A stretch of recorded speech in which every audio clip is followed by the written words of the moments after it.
Assalamualaikum warahmatullahi wabarakatuh. Perkenalkan, nama saya Arinda Maulina dengan NIM 20234027 dari Prodi Perpustakaan dan Ilmu Informasi. Baiklah, di sini saya akan mempresentasikan sedikit dari tugas minggu kemarin tentang aspek-aspek yang ada di Minangkabau. Baiklah, saya mulai saja. Yang pertama yaitu asal-usul penamaan Minangkabau. Nama Minangkabau berasal dari kata Manang yang berarti Manang dan Kabau yang berarti nama ini diketahui dari sejarah yang ditulis dalam Tambo. Kisahnya berawal pada saat kerajaan Pagaruyung yang dipimpin Raja Aditya Warman akan ditaklukkan oleh pasukan Majapahit. Untuk mencegah pertempuran, penasihat raja mengusulkan adu kerbau sebagai pengganti peperangan. Jika kerbau raja yang kalah, maka kerajaan akan diserahkan pada pasukan Majapahit. Sebaliknya, jika menang, pasukan Majapahit akan diminta untuk kembali ke Pulau Jawa. Akhirnya, usulan tersebut disetujui oleh pasukan Majapahit. Singkat cerita, adu kerbau dimenangkan oleh kerajaan Pagaruyung. Kemenangan itu akhirnya menginspirasi masyarakat memakai nama Minangkabau yang berasal dari kata anjuran Manangkabau yang artinya kerbau yang menang. Untuk mengenang kemenangan tersebut, masyarakat membuat sebuah rangkaian rumah gadang yang atapnya mengikuti tanduk kerbau. Kemudian menurut ahli sejarah, ada beberapa pendapat tentang asal-usul Minangkabau, yaitu yang pertama menurut NG Purwacaraka yang menyebutkan bahwa nama Minangkabau berasal dari Kerajaan Minanga di Sumatera Barat. Yang kedua, Husain Nainar mengatakan bahwa nama Minangkabau berasal dari kata Menonkabu yang artinya tanah permai atau tanah pangkal. Yang ketiga, Van der Tuk menganggap bahwa nama Minangkabau berasal dari kata Pinangkabu yang berarti tanah asal. Yang keempat, menurut Muhammad Zain yang berpendapat bahwa nama Minangkabau berasal dari kata Binanga Kanvar yang berarti muara Kanvar. Berikutnya yaitu aspek agama. Saat ini, mayoritas agama masyarakat Minangkabau adalah Islam. Sebelum itu, mereka diyakini menganut agama Buddha karena pengaruh kerajaan Sriwijaya. Dalam sejarahnya, masyarakat Minang pernah mengalami perang saudara. Perang ini dikenal dengan istilah Perang Padri, di mana yaitu perang saudara pertama yang dipicu oleh konflik agama. Berikutnya, aspek bahasa. Menurut sejarah, masyarakat Minangkabau memiliki bahasa sendiri. Bahkan bahasanya disebut-sebut termasuk dalam rumpun bahasa Austronesia. Ada juga yang beranggapan dan menyebut bahwa bahasa Minangkabau termasuk ke dalam bahasa Melayu karena banyaknya kesamaan bentuk, ajaran, dan kosakata di dalamnya. Selain itu, bahasa lain seperti Sangsekerta, Tamil, Arab, dan Persia juga tersebar ke dalam bahasa Minang. Ini bisa dilihat dari beberapa prasasti di Minangkabau yang ditulis menggunakan bahasa Sangsekerta dan Tamil. Kemudian aksara Arab yang dahulu sering digunakan masyarakat Minang sebelum berganti menjadi alfabet Latin.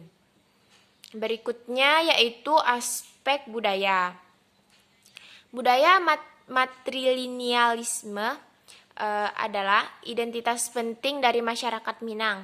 Matrilineal adalah suatu kebudayaan yang menarik garis keturunan atau nasab dari pihak ibu, bukan dari pihak bapak.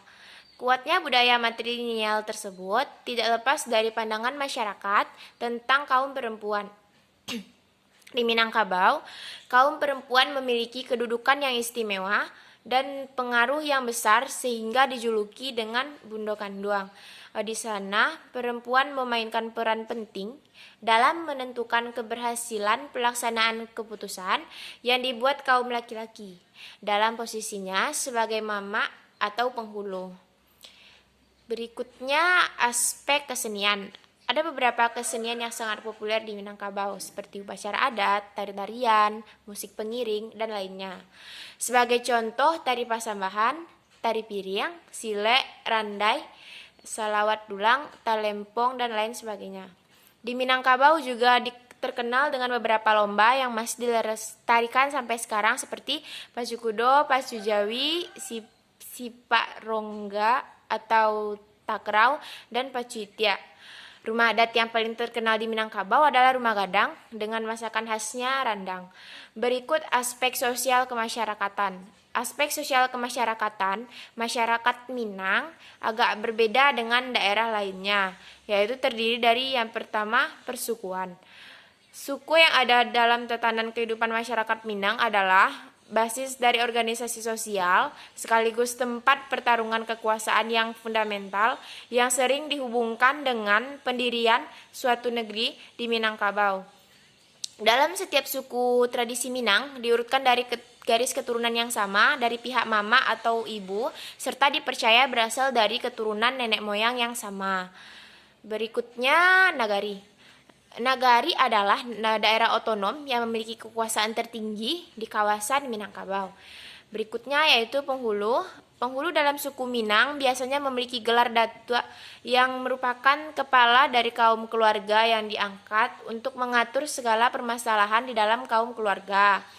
Setiap penghulu nantinya berdiri sejajar dengan penghulu lainnya, sehingga di dalam rapat-rapat nagari semua suara penghulu yang mewakili setiap kaum keluarga memiliki nilai yang sama.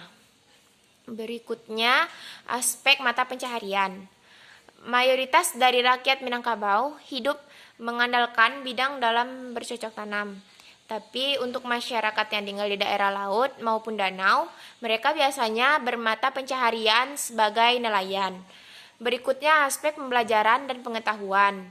Di Minangkabau, saat usia 7 tahun, anak laki-laki di Minangkabau sudah meninggalkan rumah mereka dan tinggal di surau atau tempat mereka belajar mengenai adat Minangkabau dan ilmu agama Islam. Kemudian, ketika mereka beranjak dewasa, selanjutnya mereka akan meninggalkan kampung, pergi merantau dengan tujuan supaya dewasa dapat lebih bertanggung jawab terhadap keluarga ketika pulang ke kampung. Berikutnya aspek perayaan dan upacara adat Minangkabau.